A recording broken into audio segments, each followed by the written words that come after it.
물로 씻어 정결하게 하지 아니하였고 내게 소금을 부리지 아니하였고 너를 강보에 사지도 아니하였나니 아무도 너를 돌보아 이 중에 한 가지라도 내게 행하여 너를 불쌍히 여긴 자가 없었으므로 내가 나던 날에 내 몸이 천하게 여겨져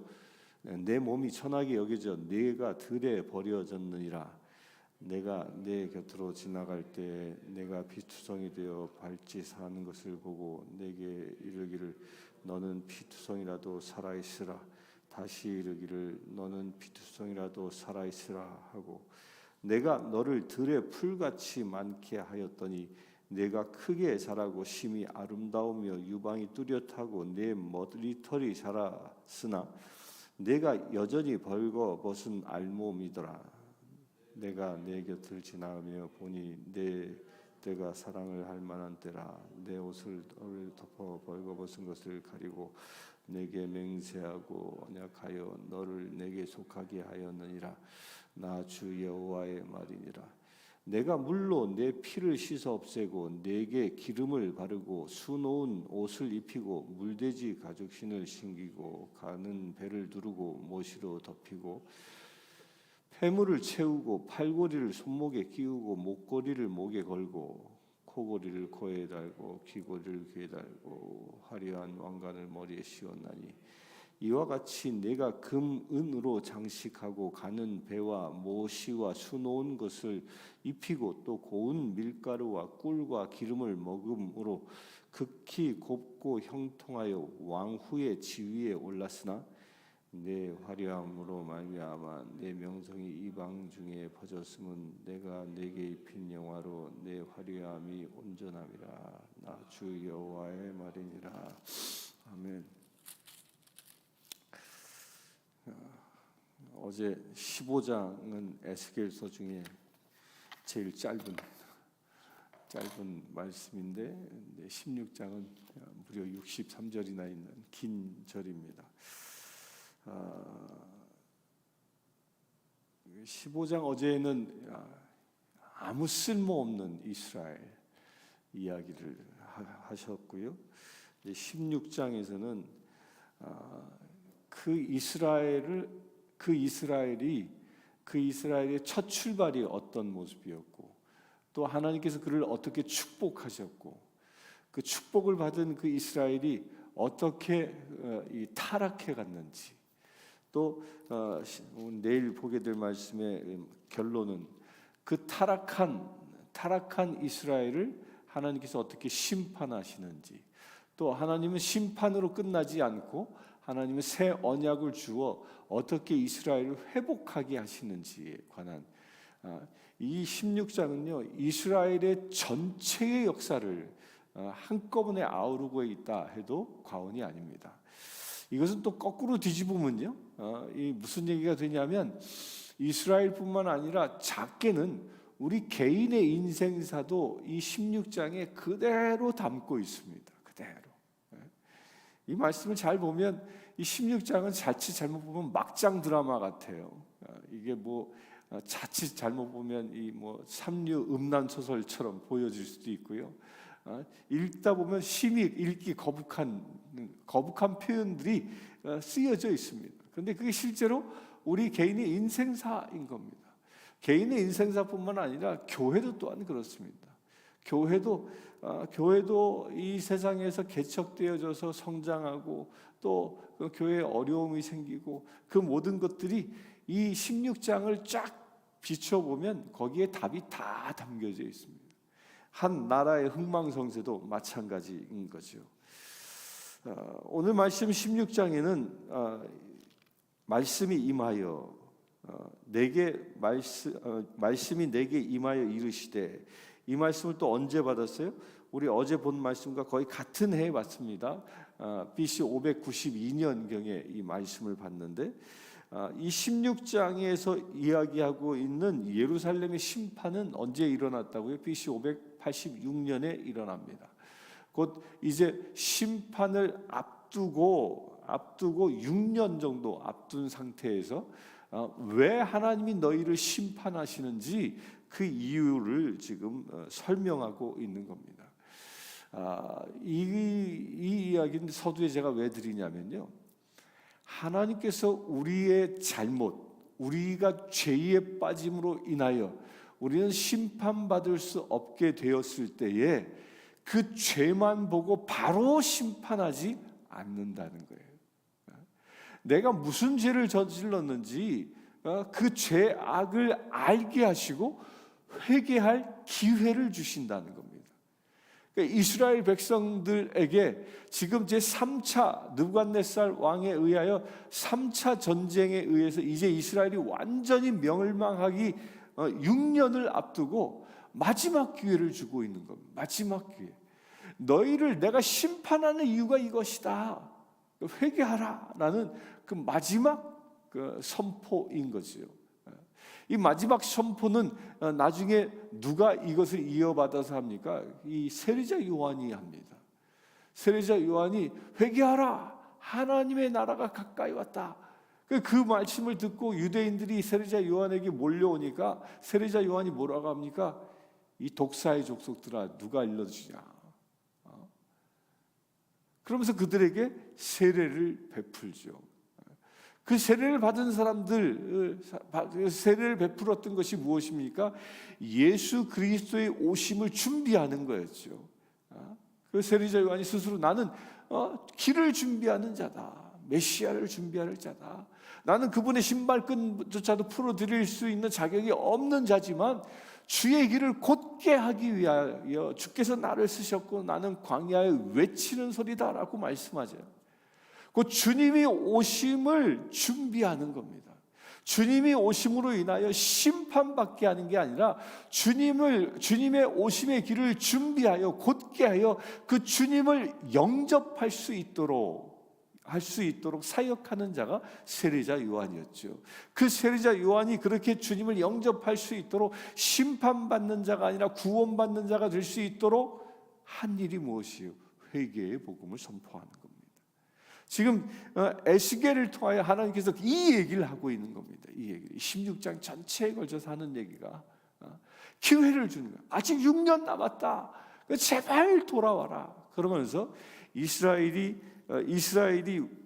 왜 그렇게 하나님은 애정을 가지고 그 기회를 주시는지에 관하여를 오늘 14절까지 이야기하고 있는 겁니다. 그 첫 번째로 인자야 예루살렘으로 그 가증한 일을 알게 하여 이르기를, 그 예루살렘에 가서 이스라엘 백성들이 어떤 상태인지를 얘기하게 합니다. 그 3절에 보면 내 근본과 난 땅은 가나안이요 내 아버지는 아모리 사람이요 내 어머니는 헷 사람이라. 이게 좀 말이 이상하지 않습니까? 지금 이 말은요 지금 유대인들에게 하고 있는 겁니다. 유대인들에게 하고 있는데 그 유대인들에게 내 근본과 난 땅은 가나안이다. 여기서 말하고 있는 가나안은 실제로 이스라엘의 그 땅을 얘기하는 것이기도 하지만요, 여기서 말하고 있는 의미는요, 내가 난 땅은 가나안이다라는 이 말은 뭐냐면 내가 난 땅은 우상이 가득한 곳에서 태어났다는 거예요. 우상이 가득한 곳. 그리고 아버지는 아모리 사람이요 너의 어머니는 헷 사람이라. 이 얘기는 뭐예요? 아모리와 헷 사람은 가나안에 정착해서 살고 있었던 대표적인 민족들입니다. 특별히 이 사람들은요 가나안에서 우상 숭배를 아주 잘했던 사람들이에요. 바알과 아세라와 몰렉과 밀곰과 이런 신들을 아주 현란하게 섬겼던 사람들이죠.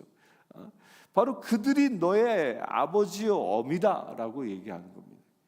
이 얘기를 뭐예요? 너희가 아브라함의 자손이라고 이야기하지만 너희는 실제로 아브라함의 혈통을 이어받아 아브라함답게 세상을 산 자가 아니라, 믿음의 아버지처럼 살아간 자가 아니라 이 가나안 땅에 사는 자들을 따라 살았다라는 겁니다. 이건 실제로 이 북이스라엘의 역사에서 이게 실제가 되어집니다. 북이스라엘이 멸망한 이후에 북이스라엘을 멸망시킨 아시리아는, 그 아수르라는 나라는요, 그가 정복한 지역에 가서 썼던 정책이 뭐냐면 혼혈 정책을 씁니다. 혼혈을. 그러니까 민족의 정체성을 그대로 두니까 반역을 일으키는 거예요. 민족끼리 결단해서 우리 옛 나라를 회복하자. 그러니까 아수르의 정책은 그 민족을 없애버리는 거예요. 그냥 혼혈을 시키는 거예요. 민족의 정체성을 사라지게 하는 거죠. 그러면서 각종 혼혈하다 보니까 그들이 가지고 있었던 신앙도요 다 뒤섞이는 겁니다. 그러니까 이스라엘이 그렇게 된 거예요. 이스라엘이. 나중에 이제 이 16장 후반에서 이 소돔과 사마리아 얘기도 이제 구체적으로 얘기할 텐데, 그렇게 섞임으로 인해서 그들은 이스라엘 사람들의 피가 아브라함의 피라기보다도 아모리 사람의 피요 헷 사람의 피가 되어졌다라는 겁니다. 이건 육적인 피뿐만 아니라 영적으로도 그렇다는 거예요. 영적으로 하나님을 섬기는 순수한 믿음의 혈통을 가지고 있는 자가 아니라 우상 앞에 절한 사단의 혈통을 받은 자다라는 그런 이야기를 하고 있는 겁니다. 그렇게 살아간 그들이 4절부터 보면 날 때에 내 배꼽치를 자르지 아니하고 너를 물로 씻어 정결하게 하지 아니하고 내게 소금을 뿌리지 아니하였고 너를 강보로 싸지도 아니하였나니. 그리고 버려지죠.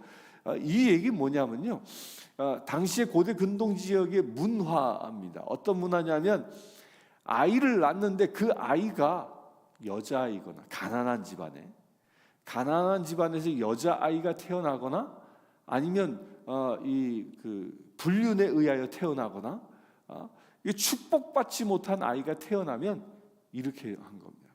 버려버린 겁니다. 이때 당시에는 아이가 태어나면 이 탯줄을 자르고 깨끗하게 씻기고 그리고 몸에다가 그 올리브유를 바르고 이 소금물 이렇게 칠했다고 그래요. 소금을 칠하고 강보에 싸서 7일 동안 7일 동안 이 보호했다는 건데, 이렇게 버려지는 아이는 그렇지 않고 그냥 갖다 싸서 버려버리는 겁니다. 그러니까 이스라엘이 어떤 존재였느냐? 바로 이렇게 버림받은 존재였다라는 거예요. 버림받은 존재. 이것은 실제로 이스라엘 사람들의 그 역사에서 나옵니다. 이스라엘의 민족 이름이 뭐죠? 이스라엘은 국가 이름입니다. 이스라엘의 민족 이름이 뭐예요? 무슨 민족이죠? 예? 유대는 민족의 12지파 중에 한 지파고요. 히브리라는 민족이에요. 근데 그 히브리라는 그 말의 뜻이 뭐냐면 그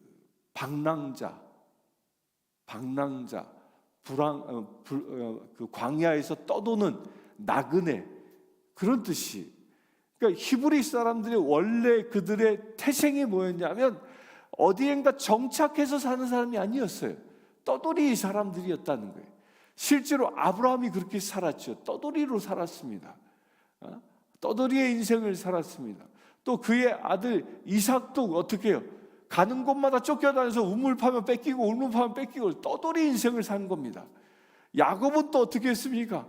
야곱은 저 멀리 자기 어머니 고향까지 쫓겨나갔다가 돌아왔다가 떠돌이 인생을 산 겁니다. 그들은 유목민으로 살았지만 인생 자체가 자기 땅이 없이 떠돌아다녔던 사람들이에요. 그 떠돌이 사람들은요, 그때 당시에 이 가나안 지역에서는 땅이 없이 떠돌아다니는 사람들은 마치 이처럼 이 축복받지 못한 아이처럼 버려진 인생과 같다고 여겼던 겁니다. 바로 그렇게 버려진 이 히브리 족속들을 내가 취했다는 거예요. 그게 6절부터 나오는 겁니다. 버려진 히브리를 내가 취하여 내 신부 삼으셨다라는 거예요. 피투성이로 버려졌지만 주께서 그 피투성이라도 살아있는 것을 보고 그 피투성이를 끌어안고 기름을 바르고 그 피를 없애고 옷을 입히고 물돼지 가죽으로 가죽신을 신기고 배로 두르고 모시로 둘러서 그 히브리 백성을 그 버려진 인생을, 버려진 민족을 하나님의 신부로 삼으셨다는 거예요. 이게 그 얘기를 하고 있는 겁니다. 그리고 왕관을 씌우고 왕후의 지위에 올려놓았다. 14절에 보면 내 화려함으로 말미암아 내 명성이 이방인 중에 퍼졌음은 내가 내게 입힌 영화로 내 화려함이 온전함이라. 내 화려함이 온전함이라. 내 명성이 어떻게 이방인 중에 쫙 퍼졌다. 이방인 중에 쫙 퍼졌다. 이게 어느 때를 얘기하는 걸까요? 그 버려진 히브리 백성을 하나님께서 애굽까지 가서 한 민족을 일구게 하시고, 거기서도 노예잖아요. 노예로 버려진 인생이었지만 그걸 출애굽시켜서 가나안 땅에 정착하게 하시고, 그리고 다윗이란 왕을 세워서 한 국가를 이루게 하시고, 그리고 다윗을 이어 솔로몬에 의하여 당대 최강대국으로 하나님께서 이스라엘을 성장시킨 것입니다. 그 얘기를 지금 14절까지 하고 있는 겁니다. 히브리로 버려진 민족을 하나님께서는 가장 영향력 있는 하나님의 백성으로 하나님이 세우셨다라는 겁니다. 그 얘기입니다. 이게 실제로 솔로몬 왕 때 이루어지죠. 솔로몬 왕 때. 그런데 어떻게 됩니까? 15절부터 내가 내 화려함을 믿고 내 명성을 가지고 행음하되 지나가는 모든 자와 더불어 음란을 많이 행함으로 내 몸이 그들의 것이 되었도다. 이 하나님께서는 솔로몬이 성전을 지어 바치고 바쳤을 때만 하더라도 순수한 믿음을 가졌기에 하나님께서는 이스라엘을 축복하셨습니다. 그의 영향력은 애굽과 또한 그 고대 근동 지역까지 강력한 영향력을 행사했습니다. 또 수많은 나라들로부터 조공을 받는 국가가 되었습니다. 강력한 영향력을 가졌지만 그 나라가 어떻게 됩니까? 솔로몬 시대 때 이 심지어는 나중에 예루살렘 성전에다가 국제 결혼을 통해서 이 신부들이 가져온 각종 우상들을 다 세워놓은 그 사건을 얘기하는 거죠. 그러니까 솔로몬은 나중에는 그의 신앙이 타락하게 되었음을 말하는 겁니다. 솔로몬 왕이 위대한 하나님의 종으로 이야기되지만 그의 말로는 하나님의 종이 아니라 우상 숭배의 문을 연, 이스라엘의 우상 숭배를 합법화시켜낸 아주 그런 끔찍한 짓을 저질렀다라는 거예요. 그걸 보고 성경은 계속 뭐라고 얘기하냐면 우상 숭배하는 것을 음란을 행한 것이다라고 얘기합니다. 그러니까 우상 숭배와 음란은요, 뗄래야 뗄 수 없는 관계라는 겁니다.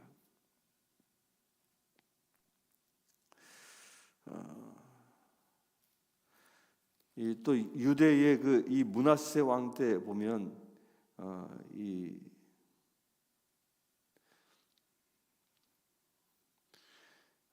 각종 우상을 다 섬기고 또 이 섬기면서 그 므낫세 왕 때 보면 이제 므낫세는 이미 이제 나라가 솔로몬의 영광이 사라지죠. 우상 숭배의 결과로 인해서. 그래서 그는 누굴 섬기냐?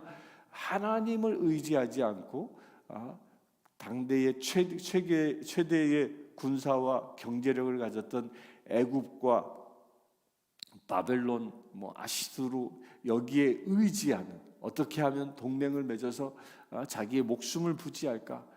세상 권력에 의지하는 모습을 보입니다. 그런 모습을 보고 뭐라고 얘기하냐면요, 또 20절에 보면 내가 나를 위하여 낳은 내 자녀를 그들에게 데리고 가서 드려 제물로 삼아 불살랐나니 내가 내 음행으로 작은 일로 여겨서 나의 자녀들을 죽여 우상에게 넘겨 불 가운데로 지나가게 하였느냐. 이 얘기 뭐냐면요, 실제로 솔로몬 이후부터 이스라엘 사람들에게 바알과 아세라를 섬기는 신앙이 들어왔고요, 또 바알과 아세라와 더불어 성경에 많이 등장하는 신의 이름이 그 몰렉이에요. 몰렉, 불곰, 밀곰 이렇게 표현되어져 있는 신인데, 그 몰렉이라는 신을 제사할 때는 특이한 점이 뭐였냐면 인신 제사를 드렸다는 거예요. 인신 제사를. 특별히 자기의 어린 아이를 제물로 바쳐서 불사르는 화제를 드렸던 겁니다. 화제를.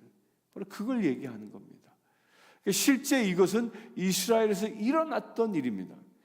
근데 왜 사람들은요, 자기의 자식을 죽여서 불태워 죽여 제물을 삼으면서까지도 이 몰렉 신 앞에, 또 이 밀곰 신 앞에 제사를 드렸을까요? 그 이유는 한 가지입니다. 그 이유가 무엇입니까? 자기의 욕심을 채우기 위함입니다. 진정한 신앙은요, 나를 희생해서 하나님을 섬기는 것인데, 이 욕심에 의하여 시작된 거짓된 신앙은요, 남의 희생을 통해서 자신의 욕심을 채우는 겁니다. 근데 심지어 그 남의 희생을, 자기 자식을 희생해서까지도 나의 욕심을 채우려고 했던 것, 그게 바로 하나님이 심판하는 이유라는 겁니다. 부모는 자식을 위하여 희생하는 그런 존재인데, 거꾸로 부모를 위하여 자식이 희생되어져야 하는 것을 보고 하나님은 분노하고 있는 거죠. 그런 것을 보고 22절에 보면 모든 가증한 일과 음란을 행하였다. 그래서 가증하다라는 말은 우상을 숭배하는 거고요. 우상을 숭배하여서 일어나는 행위를 보고 음란이다라고 얘기합니다. 그러니까 음란은 육적인 성적인 이 문란한 행위를 표현하는 것인데, 그 문란한 행위가 영적으로는 우상을 섬기는 것 자체가 영적인 간음이라는 이야기를 말하고 있는 겁니다. 그 가증한 일이 무엇이라고요? 나를 섬기는 겁니다. 나의 욕심을 채우기 위하여 행해지는 그 모든 일들을 성경은 가증한 일이다라고 얘기하는 겁니다.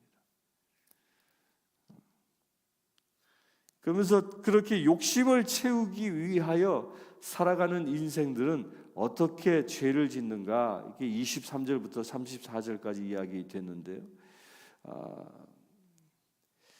26절에 보면 하체가 큰 내 이웃 나라 애굽 사람과도 음행하되 심히 음란히 하여 내 진노를 샀도다. 이게 성적인 행위를 이야기하는 것을 이야기하기보다도 이걸 뭘 표현하는 거냐면요. 여기서 하체가 큰 내 이웃이라는 말은 뭐냐면 애굽의 군대를 이야기하는 겁니다. 그 애굽의, 그러니까 하체, 이게 남성을 상징하는 건데, 그 애굽의 큰 군대를 의지했다. 그러니까 하나님의 군대를 의지하는 게 아니라 세상의 군대, 그 당대의 이 강대국이었던 애굽의 군대를 의지해서 자기 나라의 안위를 구한 것 자체를 뭐라고? 음행이라고 얘기하는 겁니다. 그걸 보고 음행이라. 그러니까 이스라엘은 뭐예요? 하나님이 다스리는 나라거든요. 따라서 하나님께 의지해야 하는데, 하나님께 의지하는 게 아니라 세상의 권력, 세상의 질서, 세상의 이 돈, 여기에 의지하는 것 자체를 음행이라고 얘기하는 겁니다. 이 이야기는 열왕기상 11장 1절부터 8절 보면 애굽과 동맹 맺은 것을 이야기합니다. 애굽과 군사적인 동맹을 맺어서 애굽에 의지하며 살아가는 이스라엘을 두고 하나님이 말씀하고 있는 거지요. 또 28절에 보면 내가 음욕이 차지 아니하여 또 아수르 사람과 행음하고 그들과 행음하고도 아직도 부족하게 여겨 장사하는 땅 갈대아까지 심히 음행하되 아직도 족한 줄을 알지 못하느니라. 그러니까 아수르와 갈대아 땅, 여기는 뭐예요? 아수르는 이 말씀이 있을 때까지 쓰여질 때까지만 하더라도 이 고대 근동 지역의 북쪽 지역을 다스렸던 나라입니다. 그러니까 지금의 터키 이쪽 지역을 다스렸던 나라죠. 이게 나중에 바벨론이 일어나기 전에는 그 고대 근동 지역의 패권을 가졌던 나라였는데, 바벨론이 일어나고 나서 아수르가 북쪽으로 밀려가고 바벨론 제국이 형성되어지죠.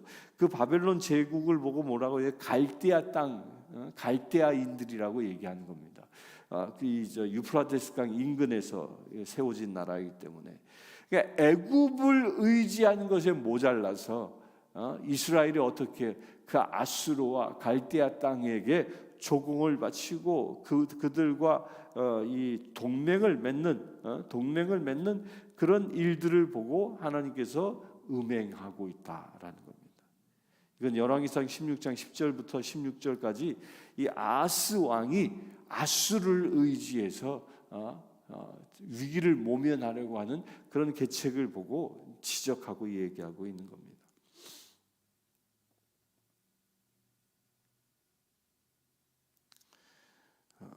또 34절에 보면 내 음란함이 다른 여인과 같지 아니함은 행음하려고 너를 따르는 자가 없음이며 또 내가 받을 값을 받지 아니하고 도리어 값을 줌이라. 그런즉 다른 여인과 같지 아니하더라. 이 말이 뭐냐면 창녀들은 생계를 위해서 몸을 팔죠. 돈을 받고 몸을 팝니다.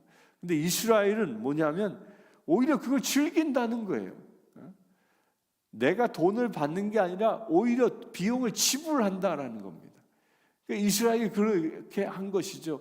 애굽과 동맹을 맺고 아수르와 동맹을 맺고 갈대아와 동맹을 맺을 때 어떻게 합니까? 성전에 있는 재물들을 다 내줍니다. 이 얘기를 하고 있는 겁니다. 하나님의 것을 하나님을 위하여 쓰지 아니하고 세상의 권력에 아부하고 권력의 눈치를 보기 위해서 재물을 사용하는 것을 보고 얘기하고 있는 겁니다. 그걸 보고 아주 방자하기 그지없는 음녀 예루살렘임을 하나님께서 지적하고 있는 것이죠. 오늘 하루 우리 살아가면서 이 말씀을 붙잡고 살았으면 좋겠습니다. 혹여 나는 이스라엘처럼 그렇게 하나님을 의지하지 않고 세상 어떤 것에 의지하는 그런 음행을 저지르는 적은 없었는지 스스로 한번 이 시간 이전까지 살아왔던 나의 삶을 돌아보시고 혹여 그런 것들이 있다면 주님 앞에 회개할 수 있는 시간 되길 바랍니다. 그리하여 하나님께서 나를 히브리 같은 사람이었지만, 그렇게 방랑자였고 불황자였지만 하나님께서 나를 택하여 신부 삼아주신 그 은혜를 다시 한번 리마인드하고 그 신부된 형상을 회복할 수 있는 오늘 하루 되기를 위하여 기도하고 그렇게 살아가는 복된 날 되기를 축원합니다. 함께 기도하겠습니다.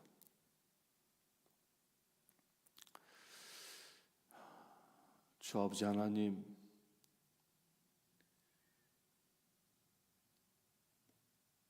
머물 땅이 없어 떠돌아다녔던 히브리족들, 세상 사람들로부터 환영받지 못하여 이리저리 쫓겨다녀야 했던 히브리인들,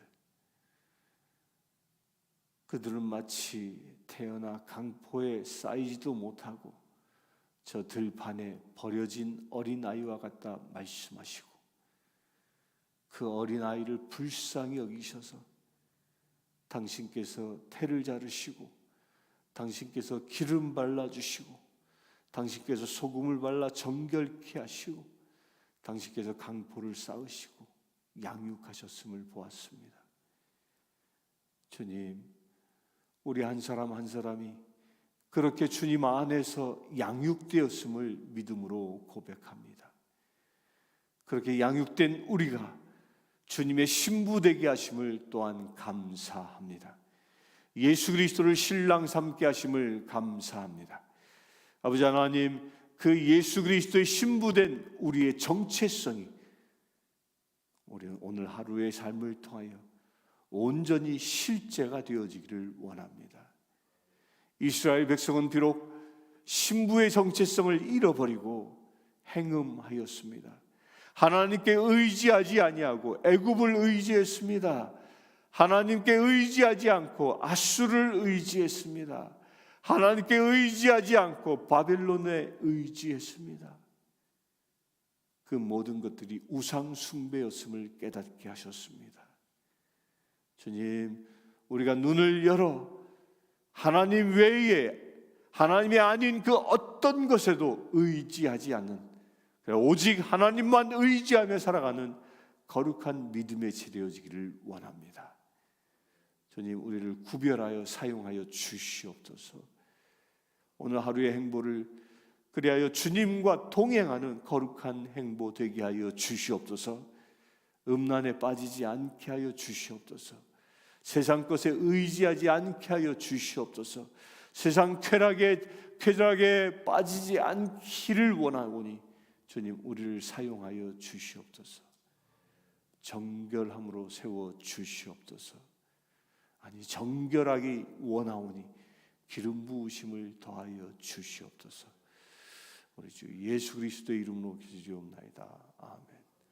지금 우리 주 예수 그리스도의 은혜와 하나님의 크신 사랑과 성령 충만함이 늘 주님의 신부된 자세로 살아가기를 원하는 주의 사랑하는 모든 지체들 위해 지금부터 영원토록 함께 하실지어다.